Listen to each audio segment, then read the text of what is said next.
Hey, today I'm gonna show you a sure way to instantly make your photos more interesting and more engaging. Photographers have been obsessing with this since forever. That's why we crouch, lay down, climb on things. Before drones, wildlife photographers even used to fly in aircraft next to birds. Hey, I'm Mitchell. For the past decade, I've been living my dream, journeying around the world as a professional travel photographer. During this time, I've seen and I've learned a lot. And now I want to share the knowledge with you. Come along on the journey. I'm in full holiday mode, exploring the beaches of Ecuador. Today isn't a great day again, very grey, so to cheer myself up, I wore this lovely pink shirt. There have been some beautiful patches of sunshine, and most importantly, the water is warm. But anyway, back to the topic.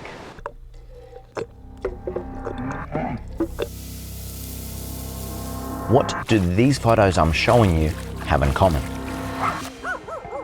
They're all made on eye level with the action. Being on eye level with the action has a pretty broad and flexible meaning. The main idea behind it is to create the sense that the viewer is in the scene, near something that's happening in it, sometimes right next to it. As you're seeing, action can be pretty much anything that's happening in the scene. It can be something dramatic like this. The action here is the fish about to fly into the box. My eyes, or my lens, is on level with it. But the action can also be the simplest of things. The man's hands making bread are the action here. And here, the action is my daughter looking at ice cream. By getting on eye level with these simple actions, I'm still doing the same thing. Making you feel part of the scene, bringing you closer. You should have gathered that sometimes I'm not getting on eye level with actual eyes. There are no eyes in this frame, it's an imaginary eye level. Right around the hands of this man chopping a water taro. Even if there are eyes in the photo, like here, sometimes the action is not where the eyes are. Here it's around the hips. That's the imaginary eye level and what the lens is on. You don't have to be really close to the action, but it makes sense to be at least reasonably close. Remember, the aim is to make the viewer feel part of the scene and to feel closer to what's happening. The closer you get to the action, the more intense that feeling. Getting really close to the action and on eye level with it creates an interesting effect. It exaggerates, it gives extra importance to whatever is happening. Sometimes you get an unusual perspective, and that alone can make the photo stand out. You definitely don't need to make every photo on eye level with the action, but adding some images of this kind to your body of work will lead to variety and to some interesting perspectives. Most importantly, doing this can make your photos more engaging, pretty much instantly. As I mentioned in the beginning, many photographers, including myself, have obsessed with getting on eye level with the action.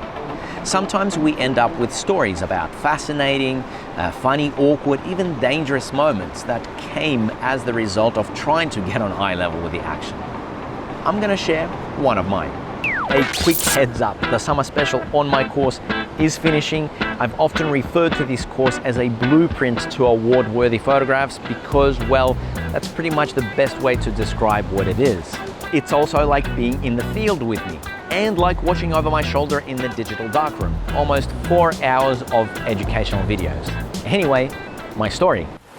I once did a project on fishermen in the Philippines.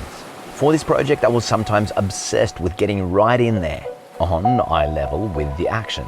Sometimes this meant diving with the fishermen to photograph them spearfishing. I'd go out with different groups of fishermen and with my friend Tyler, a Peace Corps volunteer who I met there. He introduced me to everyone and helped me with the project. So shout out to 𝗀𝗵𝗲, one of my favorite friends in the world. So one day, the sea was rough. The group going out that day, they thought foreigners, wimps, they'll get seasick. Not keen on taking it. Back then, I was 29, 𝗀𝗵𝗲, 26, still at the peak of our delusional invincibility. So we both say, we don't get seasick, we go out. They dive, we dive, everything is fine. But then As I'm swaying with the waves while looking through the viewfinder, I'm really not feeling well. I heard about how looking at a screen in a moving car can intensify motion sickness, and I guess this is something similar. On the boat, I act like it's all good, but I say to T-Mac, man, I didn't realize you can get sick by looking through the viewfinder. Next dive, it's getting a little rougher. T-Mac is fine. I have to look through the viewfinder, so I'm really close to puking. I hold it off. On board, feeling like crap, barely keeping up the bravado in front of the fishermen. I don't want them to be right. I am thinking maybe I should just stay on the boat for the next few dives. But the thing is, I don't know if I got any decent photographs. And in documentary photography, you never know if you'll get another chance. They might never invite us again. So I say to myself, all right, one more time. We dive, and this time it's really bad really quickly. I'm feeling like, fuck all this, I just want to go home. Trying my hardest not to vomit underwater. Somehow I managed to get on board without throwing up. Legs feel like rubber. The fishermen say we're heading back. Now even the swaying of the boat is making me feel sick. But I tell them, oh, I wanted to dive a few more times. What a pity we have to go. I figure that now I'm going to be fine, so I just really want to show them, yeah, I passed your test. And they seem impressed. We're heading back. I'm looking at the sea. A large wave comes, the boat goes, whoop, and I go, bleh. Out comes my breakfast into the sea. Everyone looks at me, kinda shocked, kinda surprised. And then they just all burst into laughter. I'm immediately trying to save my dignity. So I'm like, I'm not seasick. It's because I was looking through the viewfinder. T-Mac, translate, tell him, man. My little incident was the topic of jokes for the rest of the day. Actually, for a few days. The good thing though, the fishermen invited me out to sea the rest of the time I stayed there. I think they understood how much it all meant to me. How much I enjoyed being out there with them. So that's my little story. What did I get out of my obsession with getting on eye level with the action? Photos, a moment that I'll always remember, new friendships. I'll let you come to your own conclusions on that one.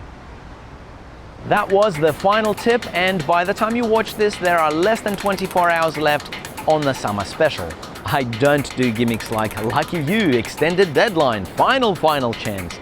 Nope, this is gonna be it for a long time. The link has all the info you need and it's in the description too.